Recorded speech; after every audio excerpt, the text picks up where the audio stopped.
Polemik terkait Kristen progresif ternyata merupakan pertikaian masa lampau. Mengapa kedua belah pihak tidak mengambil jalan dialog saja? Salah satu tulisan yang sangat provokatif berupa serangan terhadap Kristen progresif adalah kumpulan tulisan yang berjudul Progressive Christian Can Lead You to Hell.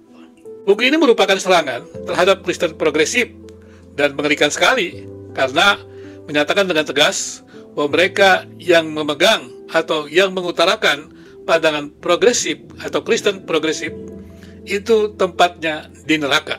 Penghakiman langsung terjadi kepada Kristen progresif, padahal pemahaman atau rumusan doktrin belum tentu berhubungan langsung dengan pengalaman subjektif seseorang dengan penciptanya. Kemudian mereka yang dituding sebagai penghuni neraka itu, yaitu dengan label ajaran sesat, yaitu Kristen progresif pun tidak tinggal diam dan mencoba membongkar kesalahan-kesalahan dari para penyerangnya.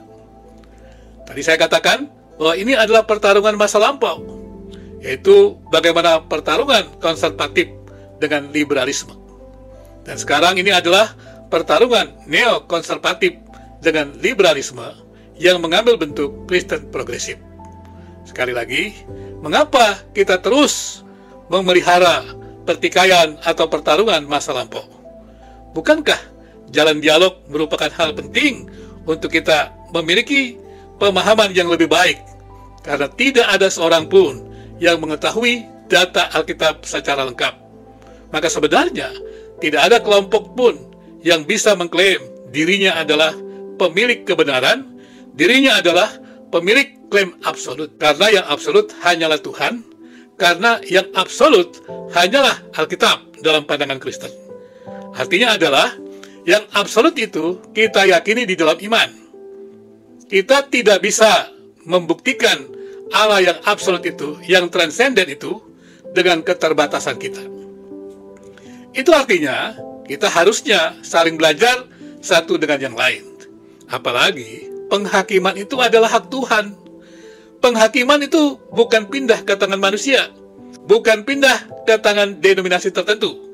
Penghakiman tetap berada di dalam tangan Tuhan. Itulah sebabnya saya katakan, kedua belah pihak sepatutnya saling berdialog, sehingga dengan demikian mereka bisa memiliki rumusan teologi yang lebih baik dan juga kontekstual dengan zamannya. Ada juga yang secara lebih provokatif membuat label 10 perintah dari Kristen progresif. Dia melabelkan bahwa Kristen progresif itu memiliki 10 undang-undang, dan undang-undang itu semuanya melawan kekristenan. Tentu saja kita perlu tahu bahwa tidak semua pandangan itu saling bersesuaian. Sebuah pandangan berbeda dengan pandangan yang lain, itu boleh-boleh saja. Tapi jangan dikatakan kalau seseorang memiliki pandangan yang berbeda, maka berarti dia adalah penghuni neraka, dia adalah sesat. Karena sekali lagi, kenapa kita tidak membalikan yang sesat itu ke jalan yang benar? Atau mengapa kita tidak lebih baik berdialog untuk sama-sama memiliki pengetahuan yang lebih baik, dan kemudian kita bisa meningkatkan pengetahuan kita untuk lebih bijaksana di dalam kehidupan ini. Karena itu saya katakan sekali lagi, mengapa teman-teman dari Kristen progresif dan juga mereka yang menyerang habis-habisan Kristen progresif tidak berdialog saja. Seorang bertanya kepada saya, bukankah perdebatan ini akan menjadi persoalan untuk jemaat-jemaat yang mendengarkannya? Bukankah ada orang-orang Kristen yang tidak mampu berteologi akan tergoncangkan dengan debat-debat seperti ini?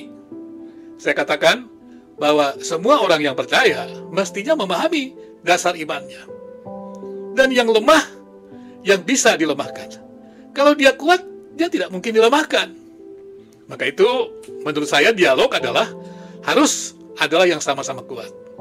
Sekali lagi, saya harus menyimpulkan bahwa Kristen progresif dan mereka yang menyerang Kristen progresif, marilah duduk bersama-sama. Sebuah metodologi berteologi yang berbeda tidak perlu dipertentangkan. Marilah kita belajar untuk sama-sama menarik sintesis untuk menguji pandangan kita masing-masing. Dan sekali lagi, tidak ada usaha berteologi yang absolut, yang sempurna.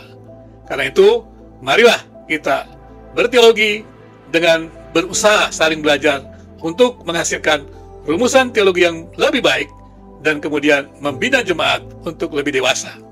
Apalagi di tengah arus informasi yang begitu dahsyat saat ini. Selamat berdialog untuk Kristen progresif, dan Anda juga yang menyerang habis-habisan, bersabarlah karena penghakiman berada di tangan Tuhan. Terima kasih.